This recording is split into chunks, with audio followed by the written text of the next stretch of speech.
لیکن جیسی بھی محبت اور جو انصاف ہے، معاشرے میں انصاف کرنا، انصاف کو نافذ کرنا، قانون کے مطابق فیصلے کرنا، یہ خلافت راشدہ کی درخشندہ مثالیں۔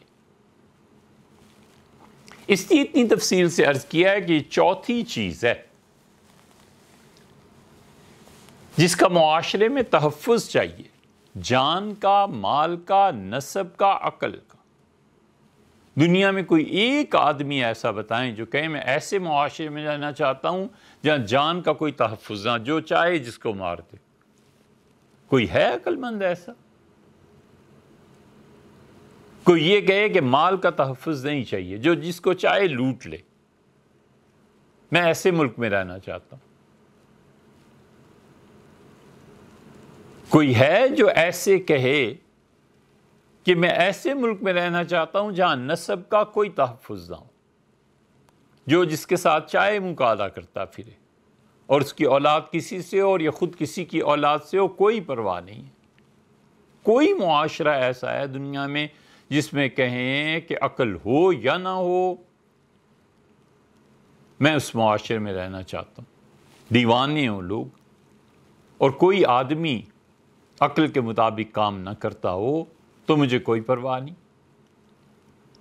ہر آدمی اس کی نفی کرے گا۔ ہر آدمی کے لیے مطلوب ہے کہ اس کی جان کا، مال کا، نسب کا اور عقل کی حفاظت ہو۔ اب ہم آتے ہیں پانچویں چیز پہ۔ اب اس کو غور سے سنیے کہ دنیا میں کوئی آدمی ایسا ہے جو کسی ایسے معاشرے میں رہنا چاہتا ہے کہ وہ کہتا ہے میری جان کی کوئی قیمت قدر نہیں ہے، نہ صحیح میں رہوں گا۔ میرے مال کی کوئی قیمت اور قدر نہیں ہے، نہ صحیح میں رہوں گا۔ میری عقل کو خراب کرنے والی نشہ آور ساری اشیاء کھلے بندوں بک رہی ہیں، مجھے کوئی پرواہ نہیں، میں رہوں گا۔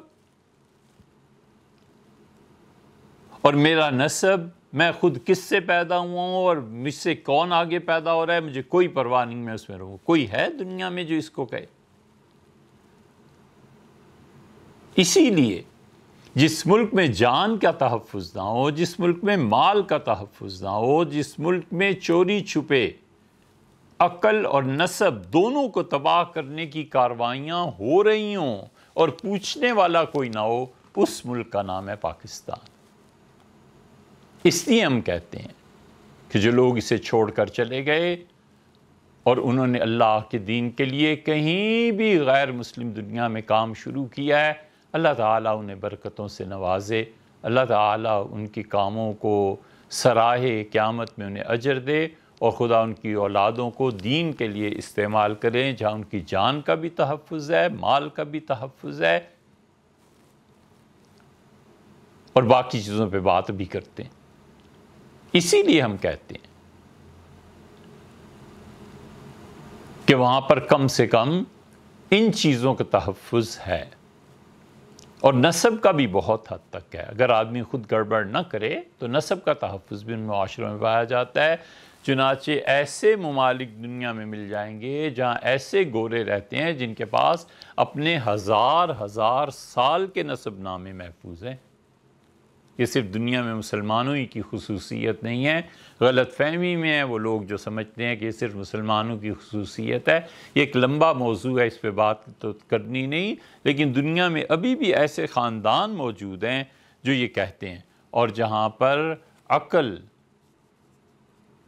عقل کے تحفظ کے لیے بھی چیزیں موجود ہیں۔ ان حالات میں کون کہے کہ ایسے ملک میں رہو جہاں نہ جان ہے نہ مال ہے اور کچھ پتہ نہیں ہے کہ کیا ہو جائے؟ انسرٹینٹی، غیر یقینی کیفیت۔